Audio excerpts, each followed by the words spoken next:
안녕하세요. 책안뜰입니다. 이번 영상에서는 조선의 22대 왕 정조, 23대 왕 순조, 24대 왕 헌종, 25대 왕 철종에 관한 야사를 들려드리겠습니다. 즐거운 시간 되세요. 붕당 속에 불어닥치는 회오리바람. 조선 22대 임금 정조는 학문을 좋아해 수많은 편찬 사업을 이룩했다. 그러나 영조가 승하하고 정조가 즉위하면서 패거리 싸움이 다시 시작됐다. 그 뒤 순조, 헌종, 철종은 무능하거나 무식해 왕권의 쇠퇴를 가져왔다. 철종은 강화도에서 글도 배우지 못하던 빈농 출신이다. 이때 열강의 세력들이 조선으로 밀려와 많은 사건들이 발생했다. 세월이 흘러 영웅 대원군과 여골 민비가 이런 외국의 거센 파도를 막기는 했다. 그러나 대원군과 민비를 중심으로 한 척신들의 암투로 그 영향이 커지면서 결과적으로 조선 왕조가 멸망의 길을 걸었다. 정조는 사도세자의 외아들로 영조 제위 때 세손으로 책봉되어 아버지 사도세자와는 달리 조부 영조의 사랑을 듬뿍 받았다. 아버지 사도세자가 어느 날 밤 꿈에 자신이 창공을 나는 용으로부터 찬란한 주옥을 받은 꿈을 꾸었다며 해빈 홍씨에게 이야기했다. 이 태몽으로 탄생한 세손은 생김새가 준수했고 목소리 또한 맑았다. 말을 하기 전부터 글자를 보면 좋아했고 4살부터 글자를 곧잘 외웠다. 하지만 정조는 학문 외의 모든 정치 문제는 신하들에게 맡겼는데 이 때문에 척신들의 세도 정치를 조장하는 폐단을 남겼던 것이다. 이에 따라 정권을 노리는 무리들은 정조의 이복 형제들을 추대해 정조를 몰아내려는 반역 음모를 여러 번 일으켰다. 정조에게는 영빈 임시소생의 은엉군, 숙빈 임시소생의 은신군, 귀인 박씨소생의 은정근 등의 이복 형제가 있었다. 정조 원년에 홍상범 등이 은정근 이찬을 임금으로 추대하려는 반란을 꾸몄다. 홍상범의 부친 홍술애는 황해감사 재직 시 부정축제자로 죄를 받아 섬으로 귀양을 갔다. 그러자 그의 일족 홍상간이 원한을 품고 역적모의를 하다가 처형당하고 그의 일족은 모두 귀양을 가거나 패적을 당했다. 홍술의 아들 홍상범과 홍상길은 전주로 귀양 갔다가 부친과 일족의 원수를 갚기 위해 탈출한 후 서울로 잠입, 홍필애, 강용휘, 전흥문 등과 결탁했다. 그리고 궁녀들과 짠 후 정조를 침전해서 시해하고 은정군을 왕으로 세울 음모를 꾸몄다. 거사날 밤, 홍술애는 무장한 장정 50여 명을 데리고 궁중을 기습하기 위해 행동을 개시했다. 홍술애와 전흥문과 강용희 3명이 맨 먼저 궁궐의 담을 넘었지만 파수병에게 들켜서 죽음을 당했다. 사건에 격분한 대신들과 대사원 및 종친관들은 은정군을 법대로 다스려 독약을 내려서 죽이라고 주장했다. 그러나 마음이 온순한 정조는 반대를 했지만 대신들은 은정군의 처벌을 강력히 주장했다. 정조는 하는 수 없이 독약을 내려서 은정군의 목숨을 끊게 했다. 또 충주의 이술조는 홍인한 일파가 정권을 마음대로 휘둘러 반대파를 역적으로 몰아 죽인다고 붕괴한 후 대담하게 충주 목사에게 직접 면담했다. 조정의 역적 홍인환이 제 마음대로 유능한 충신들을 역적으로 몰아 죽이고 있어. 그놈을 없애려면 그를 신임하는 임금을 갈아치워야겠소. 그래서 나는 군사를 일으켜 대궐을 쳐들어가서 나라를 바로잡겠소. 목사도 언제 역적으로 몰려 죽을지 모르니 나의 의거에 찬동하시오. 이 말을 들은 목사는 곧바로 상부에 보고했다. 그러자 이술조를 잡아 처벌했지만 아무런 군사 모집의 사실도 없고 단순한 당파적인 불평임이 밝혀졌다. 그리고 숙청당한 홍구경의 잔당인 송우암의 후손 송덕상은 평산 땅의 신영하와 함께 소론파를 누르려는 음모를 꾸미다가 사전에 발각되어서 귀양을 갔다. 그 뒤에 조정 안에서도 정조를 비방하는 사건이 일어났다. 지평지휘에서 쫓겨난 이유백과 공조참의 이택징은 공론했다. 임금은 규장각의 벽파놈들만 만나기 때문에 국정을 돌보지 않고 있어 우리 모두 규장각을 때려 부셔야 합니다. 놈들 세력을 무슨 방법으로 제거하겠어. 말만 들어도 시원하지만 공연이 또 역적으로 몰리면 안 되지 않소. 충신이 역적으로 몰려서 죽는 것이 두려워 의로운 일을 못하겠소? 방법이야 합법적으로 상소해서 상감의 잘못을 깨우쳐 드리는 것이요. 그래도 효력이 없다면 다른 방법을 쓰는 수밖에 없지요. 이들은 은근히 실력 행사도 사양치 않겠다는 음모를 꾸몄다. 그리고 이택징은 곧 10회를 규탄하는 상소문을 올렸다. 이때 그는 역적에 몰리는 것을 각오했다. 근래 규장각은 승정원 이상의 집정기관으로 변해 모든 국정이 그곳에서 결정되고 있습니다. 따라서 규장각을 본무로 돌아가게 하셔야 합니다. 신의 생각으로는 규장각과 승정원 둘 중에 하나를 선택하심이 좋을 듯 싶습니다. 규장각은 본래 상감께서 사사롭게 학문을 연구하시는 곳입니다. 그므로는 정교를 비롯한 모든 국정 문제는 승정원을 통해서 하시기 바라옵니다. 정조는 과격한 표현의 상소를 받고도 노함 없이 도리어 알아듣도록 이야기했다. 그러나 대사원은 이택징을 반역죄로 다스려야 한다고 주장했다. 따라서 이유백은 이택징의 상소를 옹호하는 상소문으로 대항했다. 그 내용은 더욱 용감하게 청풍 김씨 중정까지 미쳤고 중전의 친정 출신인 김시묵의 죄상까지 들쳐 숙청해야 한다고 진언했다. 그러나 결과는 이택징과 이유백을 모두 귀양 보내라는 왕명이었다. 사태가 이렇게 되자 자기에게도 화가 미칠 것을 겁낸 이유백의 아우 이유원은 자기만 살기 위해 형까지 파는 비굴한 발고를 했다. 이유백과 이택징은 반역의 뜻을 품고 공모해서 상소문을 전우로 올렸습니다. 사전에 그런 일을 알고 미리 보고하지 못한 속죄를 하기 위해서 늦게나마 사실을 아렵니다. 그의 발고로 기양갈 형과 이택징은 결국 사형당하고 말았다. 그러자 반대파에서는 이 사건을 발전시켜서 귀양 보냈던 송덕상, 신영하를 비롯한 일파 등 7명도 완풍군을 임금으로 내세우려는 음모를 했다고 역적으로 몰아서 모조리 사형에 처했다. 정조 8년에 소용 서씨가 정조의 아들을 낳았는데 서자였지만 왕세자로 책봉되었다. 그것은 중전에게 아들이 없었기 때문이었다. 왕실에서는 이 경사를 영의전에 받들어 구하는 의식으로 올렸다. 고백 헝간인 김하재는 직무상 할 수 없이 재전을 집행하였지만 예방승지 이재학에게 정조를 비방했다. 그러나 이재학은 자신이 역적으로 몰려서는 죽는 것이 두려웠다.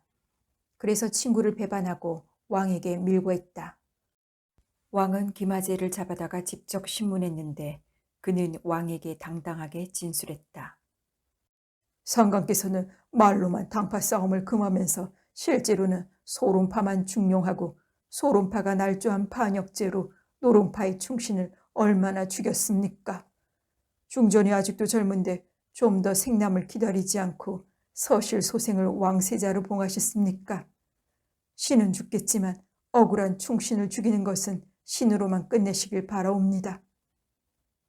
죽음을 두려워하지 않은 김하재의 당당한 말에 그가 죽은 뒤에도 정조는 마음이 편치 않았다. 그래서 정조는 조용히 그의 말을 되새겨보았다. 처음으로 노론파의 유력한 집안이 역적죄로 몰려 죽은 사람을 세어보니 소름이 끼쳤다. 다음엔 소론파의 유력한 집안을 세어보았다. 그 역시 역적에 몰려 죽은 자가 많았다. 정조는 이렇게 생각했다. 어렵구나. 어느 파를 믿어야 할까? 모두 저희들끼리 세력 싸움으로 죽이고 죽는 것은 모두 미친 짓이야. 그래서 정조는 원로 대신들과 상의한 국법이 정하는 대사령을 내렸다. 선왕 때부터 국사범으로 죽은 자는 할 수 없지만 귀양 간 사람들을 모두 용서해서 돌려보내라. 대사령으로 모두 다 풀렸고 중한제로 멀리 귀양 갔던 김구주와 하원 옹주도 가까운 곳으로 옮긴 뒤에 사면을 받았다. 그러자 반대파에서는 이에 대해 반대운동을 또다시 일으켰다. 그러자 자신의 힘으로 막을 수 없다는 것을 알고 한숨을 내쉬었다. 당장이라도 양해할 세자가 있으면 정치에서 떠나서 학문에만 몰두하고 싶었다. 권력에 맞들인 척신들. 제24년 동안 학문을 위주로 문취에 많은 공적을 남긴 정조는 전신의 종기를 앓다가 47세의 일기로 승하했다. 이때 세자는 겨우 11살로 왕위에 올랐는데 이분이 바로 순조 임금이다. 임금이 어렸기 때문에 궁중에서 제일 어른인 영조의 미망인 정순 왕후 김씨가 섭정이 되어 수렴 정치를 했다. 이때부터 대왕 대비 정순 왕후의 친정인 경주 김씨들의 척신들이 세도를 부렸다. 이와 동시에 반대파 숙청의 풍파를 일으켰다. 왕대비는 선왕 때 역적으로 몰려서 죽은 김구주를 복권시켰다. 이것은 경주 김씨가 속한 벽파들의 선전포고였다. 이때 천주교가 전파되고 있었기 때문에 벽파에서는 사악의 추방이라는 명목으로 그들을 탄압했다. 사악의 기수 정약종과 그 도당을 잡아서 처단하라. 대왕대비는 이런 엄명을 내린과 동시에 사악 반대에 철저한 목만중을 대사관으로 임명했다. 그런 후 정약종, 정약전, 동생다산 정약용, 이가환, 이존창, 홍교만 등이 체포되어 문초를 받았다. 그러나 이들은 한결같이 서양 학문을 연구하는 자유와 함께 신앙의 자유를 주장하면서 학문까지 당파 싸움에 희생하지 말라고 반박했다. 더구나 이들은 위협과 고문에도 그들의 신념은 굳건했다. 그렇지만 권력으로 그들을 사형에 처하거나 귀양 보내는 것을 할 수가 없었다. 하지만 섭정하는 대왕 대비가 언금하는 천주교였지만 불우한 왕족들 가운데 천주교에 의탁하는 사람들도 있었다. 시아버지는 역적으로 몰려 강화도로 귀양 가서 빈농으로 몰락했고 신씨 남편 역시 역적으로 몰려 독약을 먹고 죽었던 것이다. 신부는 불우한 왕족을 위로하고 하나님을 잘 믿으면 모든 불행과 고민에서 구원받는다고 설교했다. 그러자 은원군의 부인 송씨는 천주교 탄압은 남인파를 잡아 죽이려는 핑계라고 하면서 신부를 피하라고 했다. 그러자 중국인 주문모 신부는 다른 신도의 죄를 대신해서 자신이 희생하겠다고 했다. 이때 한 신도가 달려와 신도 중 한 사람이 관가에 밀고 했다고 했다. 주신부는 의금부로 자수한 후 천주교들을 죄인으로 몰지 말 것을 호소하고 그 책임을 자신이 대신해 희생되겠다고 했다. 하지만 의금부에서는 대국으로 섬기는 중국 사람이라 소홀히 할 수가 없었다. 그래서 영의정 심한지에게 보고했고 영의정도 청국이 두려워 주신부에게 조심스럽게 물었다. 당신은 대국인이라 특별 대우를 하겠소. 그래도 신도들의 소재만은 정직하게 말해주기 바라오. 남자 신도는 이번에 모두 잡혀 처형되고 2~3명의 여자 신도밖에 없소. 중국인 신부는 남은 신자들을 보호하려고 한 말이었다. 하지만 영의정은 여자의 신분을 밝히라고 했다. 이제 여자까지 처형하시겠소? 처형은 않더라도 조사는 해야겠소. 신부는 공연한 말을 했다고 후회했지만 꺼낸 말을 부인할 수가 없었다. 송씨와 신씨는 왕족이고 김씨는 나를 구해준 사람이요. 이 말을 들은 영의정은 곧 은원군의 미망인가 며느리라는 것을 알았다. 그는 곧바로 궁중으로 들어가 대왕 대비 김씨에게 사실을 보고했다. 그러자 대왕 대비는 노하며 죄를 물으라고 했다. 대왕 대비의 명령으로 송씨와 신씨를 잡아다가 신부와 대질시켰다. 이때 혹시나 하고 있던 대신들은 깜짝 놀랐다. 이들은 임금 순조의 삼촌댁인 숙모와 사촌 형수였던 것이다. 그러나 채통과 법을 핑계로 내세우는 이들은 몰락한 왕족쯤이야 눈에 들어오지 않았다. 영의정을 비롯한 대신들은 역적의 가부들이 역적의 앞잡이인 천주교를 믿었고 외국인 신부와 만나 풍기를 문란하게 했다고 거들었다. 대왕 대비는 사형 선고를 내리고 사약을 내려 죽게 했다. 벽파에서는 2 여자를 처형한 뒤에 또다시 송씨의 남편을 죽이려는 구실로 삼았다. 그 역시 독약을 내려서 죽게 만들었다. 경주 김씨를 중심으로 한 벽파와 세도 정치는 정적을 가혹하게 숙청하는 도시에 자기 일파만 벼슬을 하도록 노력했다. 하지만 그들의 부패는 국고를 좀 먹고 각종 면목의 증세로 민간 재물을 취해 사적으로 복을 채웠다. 그러자 순조 11년에 관서지방에서 홍경래가 반란을 일으켰다. 홍경래의 반란군은 2년 동안 파죽지세로 서북지방을 휩쓸었으며 그 세력은 충청도 일대까지 퍼져나갔다. 또한 홍경래의 밀령인 유한손이 서울로 잠입해 민심을 선동하고 김씨 일파에 몰린 불평 정객을 규합해 서울에서 반란을 일으키려고 했다. 그때 암행어사로 잘 알려진 박문수의 증손 박종일은 유한순을 만나 함께 거사를 도모할 뜻을 모았다. 그러나 순조 12년에 홍경래는 싸우다가 잡혀 죽었고 반란 역시 진압되었다.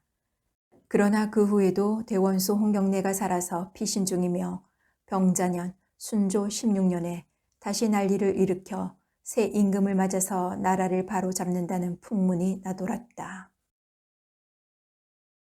용상뒤의 음모들. 45세의 일기로 순조가 승하하자 8세의 세자가 조선 24대 헌종 임금으로 등극했다. 왕이 너무 어려 조모인 순원 왕후가 역시 섭정을 맡았다. 선왕 순조 때 섭정으로 인해 척신 세도 정치가 시작되었는데 이번에도 마찬가지였다. 이번에는 순원 왕후가 안동 김씨였기 때문에 그 친정 일파가 더 강력한 척신 정치를 했다. 그러자 경주 김씨와 섭정이 되지 못한 헌종이 모친 순조의 왕후, 풍량 조씨 친정과 안동 김씨 등이 세력 다툼을 했다. 경주 김씨의 세력은 헌종 6년에 안동 김씨인 김홍근이 대사원이 된 후 경주 김씨인 김노경의 벼슬을 추탈했다. 안동 김씨의 이런 행위로 인해 헌종 외가인 풍량 조씨가 점점 왕의 세력을 믿고 안동 김씨를 싫어했다. 따라서 그것에 대한 위협수단의 일환으로 추탈했던 것이다. 헌종이 15세가 되자 과부 조모의 섭정을 거두라는 여론이 강하게 일어났다. 그러자 순원 왕후는 노령을 빙자하고 후궁으로 물러났다. 오랫동안 정권을 독점해오던 경주 김씨는 안심하고 헌종의 친정을 환영했지만 그것은 큰 실수였다. 헌종이 친정을 맡은 다음 해부터 임금의 외척인 풍량 조씨의 세력이 강해졌다. 경주 김씨가 세력을 만회하려고 했지만 경종의 외증조부 조인영이 영의정으로 외사촌형 조병구가 총용사가 되어서 국권을 장악했다. 이미 때가 늦었던 것이었다. 따라서 경주 김씨의 몰락은 점점 속도가 빨라졌다. 가난한 정계군 이광은 과거의 정치적 관계로 언행을 조심하고 있었다. 그러던 중 의술과 관상가로 행세하는 이원덕이 정계군에게 왕운이 있다고 예감하고 그의 공공한 생활을 도와주었다. 정계군은 속으로는 바라는 일이었지만 그런 소문이 퍼지면 화가 미칠 것을 염려했다. 그러나 정계군은 왕운의 대통을 보지 못하고 가난 속에서 병을 앓다가 죽고 말았다. 하지만 이원덕은 그의 어린 아들이 장래에 왕운이 있다고 믿었다. 정계군의 큰아들 이원경은 자기를 도와준 이원덕의 은혜를 고맙게 여겼다. 그는 불평정객 민진용, 박순수 등과 만나기만 하면 그들을 선동했다. 그들의 불평은 곧바로 적극적인 음모로 발전되었다. 민진용은 죽산으로 이종락을 찾아가 김씨 일파와 외척에 휘둘리는 무능한 임금을 몰아내고 정계군의 아들 원경을 임금으로 추대하자며 동지로 끌어들였다. 또 포천의 서강근에게 접근하여 충의계에 기명하게 한 뒤에 서울서 거사할 때에 폭도를 몰고 상경하라고 했다. 그러나 서강근은 서울의 거사를 기다리면서 준비하는 중에 조부 서기순에게 들키고 말았다. 하는 수 없이 충의계의 음모 사실을 밝히고 조부에게도 협력할 것을 권했다. 서기순은 감투욕에 눈이 어두워 손자를 팔았다. 이 밀고로 이원덕 일당은 일망타진되어 차명을 당했고 서기순의 손자 서강근은 고문 중에 매를 맞아 죽었다. 또한 왕족 원경도 18세의 소년으로 사형당했다.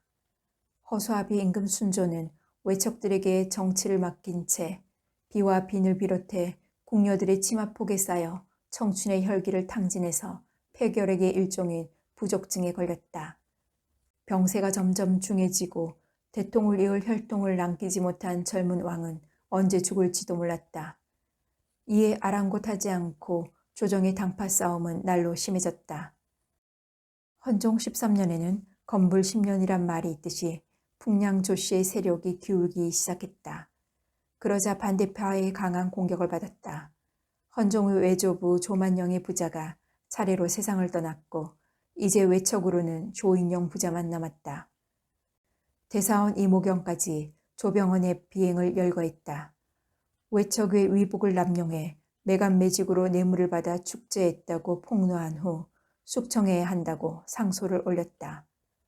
하지만 헌종은 그 일을 무마하려고 했지만 대사관까지 주장하고 나섰다.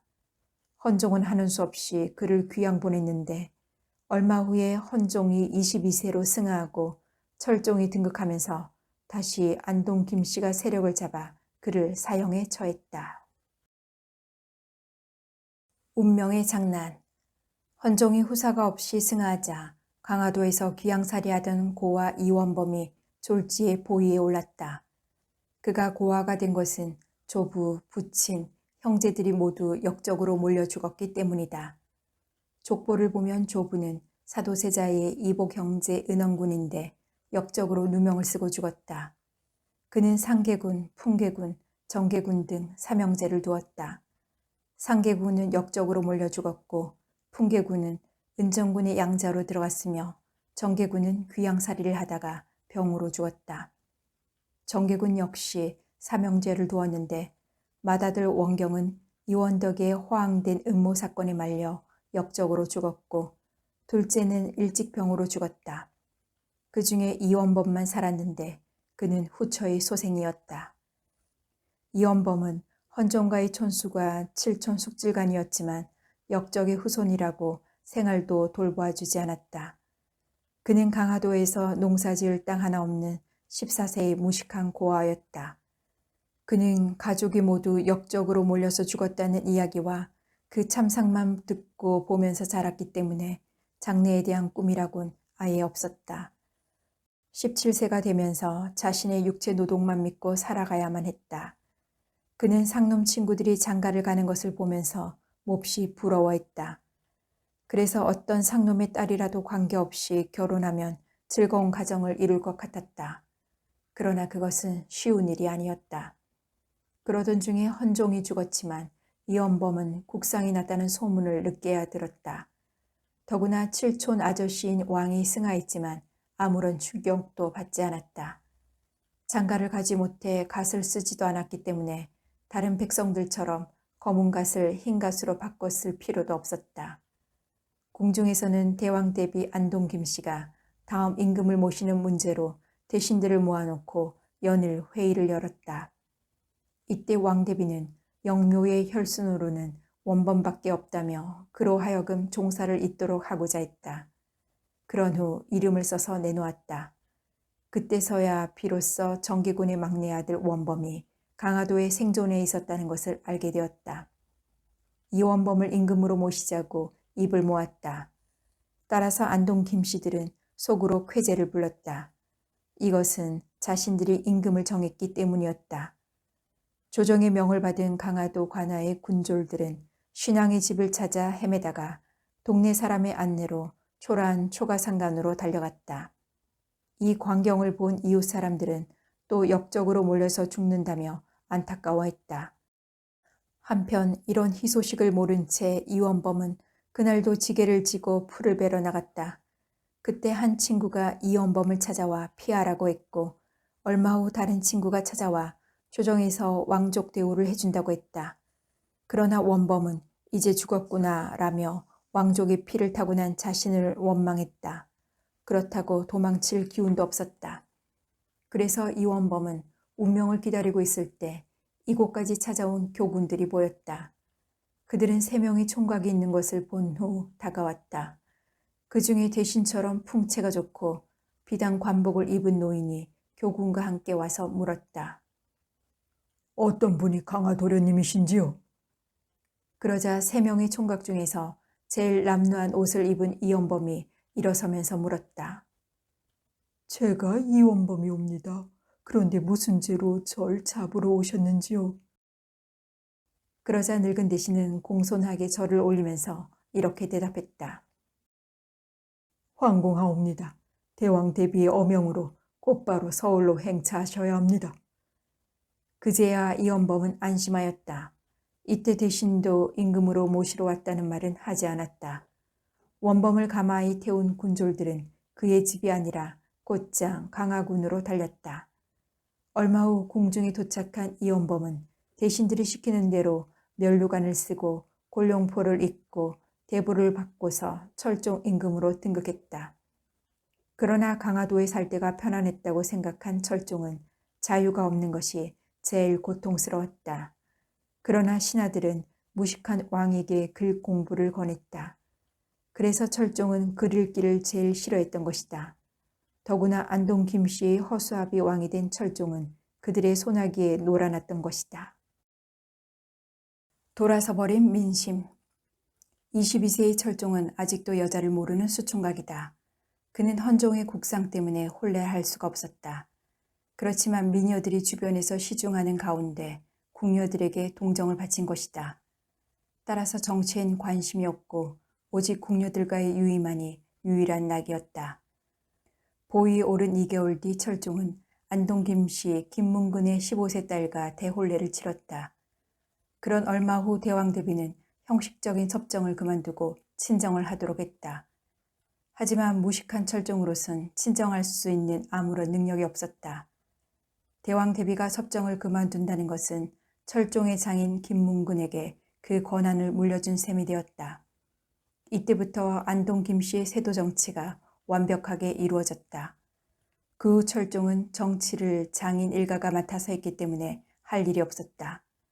그는 오직 어느 궁녀를 데리고 자느냐는 것밖에 관심이 없었다. 얼마 후 사사건건 간섭하던 대왕 대비가 죽자 철종은 마음 놓고 궁녀들과 유의를 즐겼다. 이에 앞서 선왕 헌종도 색을 밝히다가 22세의 단명을 했고 철종 역시 똑같은 전철을 밟고 있었다. 따라서 왕비 김씨와 그 밖의 여러 궁녀가 10여 명의 자녀를 낳았지만 건강하지 못해 모두 1년을 채우지 못하고 죽었다. 이에 따라 어이들은 과음으로 양기가 부족해져서 성한 아기를 낳지 못한다며 양기를 보충하는 보약을 올렸다. 하지만 보약에서 얻는 양기보다는 소비하는 양기가 많았기 때문에 철종은 날이 갈수록 쇠약해졌다. 끝내 철종은 30세 전에 몸이 노쇠해졌고 허리를 쓰지 못했다. 이렇게 되자 처가인 안동 김씨의 세도만 번성했던 것이다. 철종은 궁중에서 종친 왕족도 없고 외로웠는데 혈육이라곤 오직 사촌 동생 경평군 뿐이었다. 철종은 가끔 경평군을 불러 자신의 고독한 심정을 토로했다. 그러나 이를 시기한 안동 김씨들은 경평군에게 궁중 출입을 금지했다. 장안에는 이씨 왕조가 외척인 김씨들의 세도 때문에 망한다는 흉서가 이리저리 나붙었다. 이것은 외척인 김씨들을 욕하면서 왕을 위협하는 정치적인 모략이었다. 그러자 궁중은 궁중대로, 안동 김씨는 안동 김씨대로 음모자를 찾기 위해 혈안이 되어 있었다. 경평군은 관직이 없기 때문에 궁중의 회의에 참가할 수가 없었다. 어느 날 안동 김씨가 물러나야 한다는 속마음을 털어놓았다. 이 말을 들은 김씨들은 그냥 있지 않았다. 그들은 직접 철종에게 경평군을 처벌하자고 주장했다. 철종은 하는 수 없이 유일한 혈족인 경평군을 전라도 신지도로 귀양 보낸 후 그곳에서 나오지 못하게 신변을 구속했다. 그렇지만 김씨들은 이것도 성이 차지 않아 그의 군호를 삭탈하고 서민으로 강화시킬 것을 요구했다. 힘이 없는 철종은 이것을 윤허했고 경평군은 오직 이세보란 이름만으로 존재했다. 백성들 사이에는 이를 두고 못난 임금이라는 말로 회자되었다. 어느 날 백성들에게 임금 대접을 받지 못하는 철종이 거동할 때 어떤 백성이 돌을 던지는 사건이 일어났다. 이것은 민심이 이미 임금을 떠났다는 증거다. 조정에서는 임금에게 돌을 던진 백성을 잡아서 목을 베었다. 그런 후 배우를 캐서 김씨 반대팔을 얽어 넣으려고 했다. 하지만 범인은 순진한 백성이었기 때문에 모양새를 갖추기 위해서 관인이라는 소문을 퍼뜨려 임금 체면을 살려주려고 했다. 이 시기에 한발과 홍수가 찾아 흉년이 들면서 탄간 오리들은 가혹한 수탈 행위로 자신들의 배를 채웠다. 이런 관계로 전국 각처에서는 농민들이 산적으로 변해 세상을 어지럽혔다. 이때 김순성과 전 현감 이긍선은 몰락한 왕족 이하전을 새 임금으로 추대하려는 음모를 꾸미다가 죽기도 했다. 왕족의 씨를 말린 외척들의 광난. 외척에게 왕권이 유린당하는 무능한 임금으로 낙인 찍힌 철종 대신 초도도령 소현세자의 후손에게 왕기가 비쳤다는 소문이 장안을 뒤덮고 있었다. 소현세자는 인조의 맏아들로 병으로 죽고 그의 아들과 손자들은 역적으로 몰렸다. 후손으로 이명섭과 이영섭이 있었는데 인품과 학식이 풍부해 신망을 받고 있었다. 한마디로 철종과 마찬가지로 귀양간 왕족의 후손이었지만 철종보다 인물이 훨씬 뛰어났다. 황해도 연안의 진사 김웅도는 이명섭의 부침 이정영과 친한 친구였다. 따라서 가끔 초도로 행차에 외척들의 횡포에 붕괴했다. 그러던 어느 날 김진사가 찾아와 이런 말을 했다. 도련님 형제는 귀한 혈통이기에 반드시 귀하신 몸이 될 것입니다. 지금 초도의 왕기가 비치기 시작했습니다. 때를 기다리시면 됩니다. 이 말에 이명섭 형제는 먼저 두려운 생각이 들었다. 하지만 부친과 막역한 친구 사이였기 때문에 안심했다. 속으로는 이렇게 생각했지만 그의 말을 못 알아들은 척했다. 그러나 이명섭과 이영섭 형제는 초도에 왕기가 서려 있다라는 풍문이 어느 정도인지도 몰랐고 더구나 철종에 대한 반역의 꿈은 아예 꾸지도 않았다. 이들은 오히려 선대들이 역적으로 몰려 강화도에서 고아로 살다가 임금이 된 것을 축복했다. 얼마 후 황해도에 살고 있는 최이재가 이들 형제의 집을 찾아왔다. 그는 신세 한탄 겸 자기소개를 한 후 형제의 눈치를 보면서 세상 돌아가는 이야기를 했다. 하지만 이들 형제는 그를 경계하면서 그의 말에 관심이 없는 듯이 흘려들었다. 그는 자신이 의심을 받자 연한 김진사와는 생사를 맹세한 동지라며 자신들의 거사를 지켜봐 달라고 했다. 그러자 이명섭도 자기를 임금으로 추대해 준다는 말에 기분이 좋았다. 며칠 전 김진사의 말보다 최이재의 말이 더 확실했던 것이다. 그들은 무식한 시골 부자들에게 새 세상이 되면 큰 벼슬을 시켜준다며 돈을 받아내고 중병자에겐 병을 고쳐준다고 속여서 자금을 모았다. 그리고 최이재는 대담하게 친구인 9월 산성의 별장에게 찾아가 군자금과 병력까지 부탁했다가 거절당했다. 한참 후 자금이 조달되자 장사들을 매수해서 폭력으로 세상을 뒤엎겠다는 음모를 꾸몄다. 이들 중 과거에 포교를 지낸 고성묵이 문화현에서 행동대 병력을 거느리고 평양으로 나갈 임무를 맡았다. 그는 처음과 달리 깊게 알고 보니 너무 허무맹랑한 음모라는 것을 알고는 덜컥 겁이 났고 급기야 포도청에 밀고하고 말았다. 그 후 김웅도, 최이재를 비롯해 주동자와 일당들이 모두 일망타진되었다. 문초가정에서 초도의 이명섭을 추대한다는 음모가 드러나자 그들 형제도 체포되어 죽임을 당했다. 이 사건 이후 또다시 왕족들이 이용당하는 일이 생겼다. 왕족 이하전은 유일하게 돈영 도정이란 한직에 근무하고 있었다. 그는 지금까지 왕족이 반란 음모에 이용되는 것을 잘 알고 있었기 때문에 조심하고 있었다. 그러나 이하전이 모르게 김순성 오의장이 나서서 그를 임금으로 추대하려는 음모를 꾸며왔다. 이때 김순성은 안동 김씨의 세력으로 벼슬에서 쫓겨난 이긍성과 의기투합했다. 그런 후 그들은 장사들과 그들의 부하들을 매수해서 이용할 계획을 세웠다. 거사 날짜를 7월 5일로 잡았지만 병력 모집이 여의치 않아 8월 10일로 연기했다. 하지만 음모의 내용이 허술해 장사 중에 한 사람인 이재두가 김순성을 의심했다. 더구나 김순성이 오의장으로 출세한 것은 천주교도를 팔아먹은 배신으로 얻었던 것이다. 그래서 그는 장사 이미리에게 상의했는데 그는 믿으라고 충고했다. 이런 충고에도 불구하고 이재두는 불안해하다가 이미리 몰래 포도청에 밀고 했다. 그런 때 영남 지방에서는 조정을 규탄하는 밀란이 일어나고 있었기 때문에 김씨 일파는 이런 음모를 본보기로 엄단해야 한다고 했다.